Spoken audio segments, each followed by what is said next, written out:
Assalamualaikum warahmatullahi wabarakatuh. Halo anak-anak yang soleh dan solehah level 4. Hari ini kalian bertemu lagi bersama Bu Berli. Kira-kira kita akan belajar tentang apa ya hari ini? Ada yang tahu? Oke, anak-anak, coba lihat Bu Berli hari ini ada di mana? Wah ya, sekarang Bu Berli sedang ada di daerah dataran tinggi dan suhunya sangat dingin, luar biasa sekali. Oke, nah anak-anak yang soleh dan solehah, hari ini kita akan belajar tentang sumber daya alam. Apa itu sumber daya alam? Coba anak-anak ada yang tahu apa itu sumber daya alam? Oke, betul. Sumber daya alam adalah segala sesuatu yang berasal dari alam dan dapat dimanfaatkan untuk kebutuhan hidup manusia. Oke, sumber daya alam ternyata ada dua. Ada yang tahu apa? Oke, sumber daya alam dibagi menjadi dua. Pertama, yaitu dibagi berdasarkan jenisnya, dan yang kedua dibagi berdasarkan sifatnya. Nah, hari ini kita akan belajar lebih fokus kepada sumber daya alam berdasarkan jenisnya.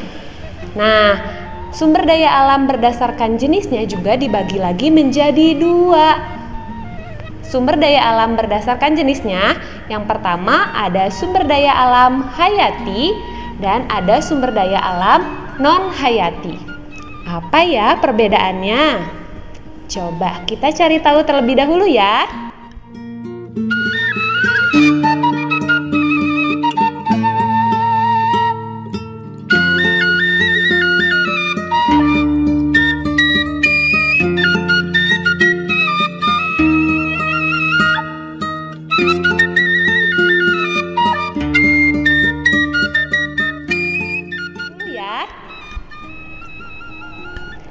Sumber daya alam hayati adalah sumber daya alam yang berasal dari makhluk hidup. Sedangkan sumber daya alam non-hayati adalah sumber daya alam yang berasal dari makhluk tak hidup. Kita ke sumber daya alam hayati. Ada apa saja sumber daya alam hayati?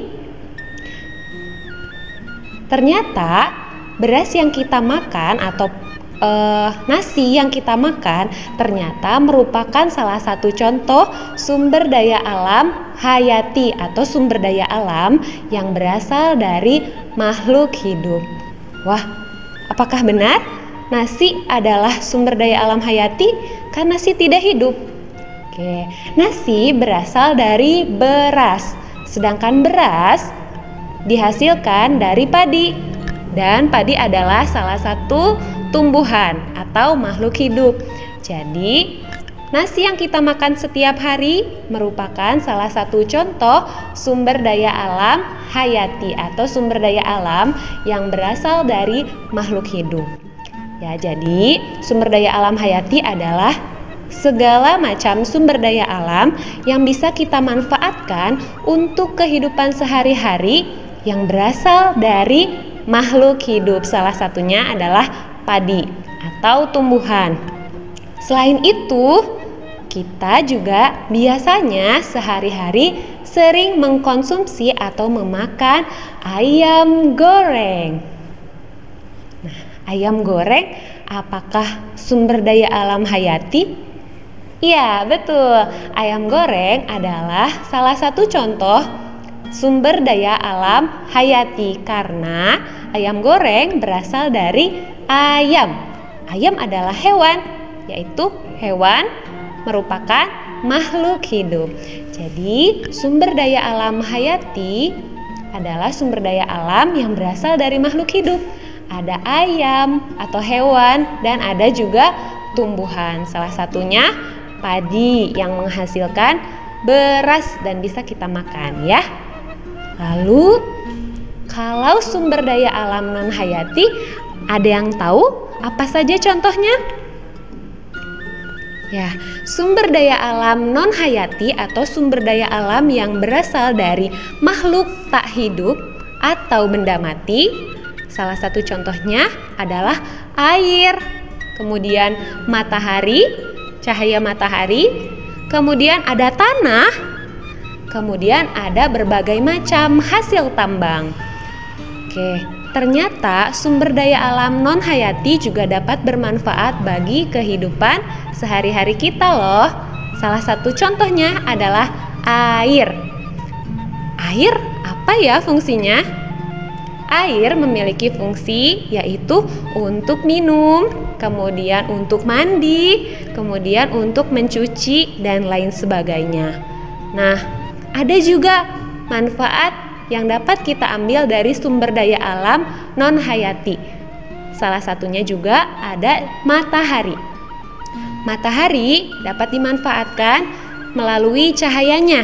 Salah satunya yaitu ketika kita mencuci pakaian, pakaian kita akan menjadi kering jika dijemur di terik matahari. Jadi kita memanfaatkan cahaya matahari untuk kehidupan sehari-hari kita. Kemudian ada hasil tambang. Hasil tambang itu ada apa saja ya? Coba, kalian tahu tidak? Hasil tambang itu apa saja ya? Ya, hasil tambang itu sangat beragam. Hasil tambang itu salah satu contohnya adalah ada minyak bumi, kemudian ada emas, ada perak, ada besi, ada lain sebagainya. Nah, sumber daya alam non hayati tersebut dapat bermanfaat untuk kehidupan sehari-hari kita. Misalnya, kita menggunakan besi untuk membuat sesuatu peralatan. Misalnya meja kita ada yang terbuat, salah satu unsurnya terbuat dari besi. Kemudian apalagi minyak bumi. Minyak bumi kita gunakan sehari-hari untuk mengisi alat transportasi kita. Salah satunya transportasi motor, memerlukan bensin dan lain sebagainya. Ya. Jadi sumber daya alam itu dapat bermanfaat untuk kebutuhan hidup manusia. Hari ini kita sudah belajar mengenai sumber daya alam hayati dan sumber daya alam non hayati. Kita ulangi lagi ya. Sumber daya alam hayati adalah sumber daya alam yang berasal dari makhluk hidup. Sedangkan sumber daya alam non hayati berarti sumber daya alam yang berasal dari makhluk tidak hidup atau berasal dari benda mati. Begitu ya anak-anak yang soleh dan soleha.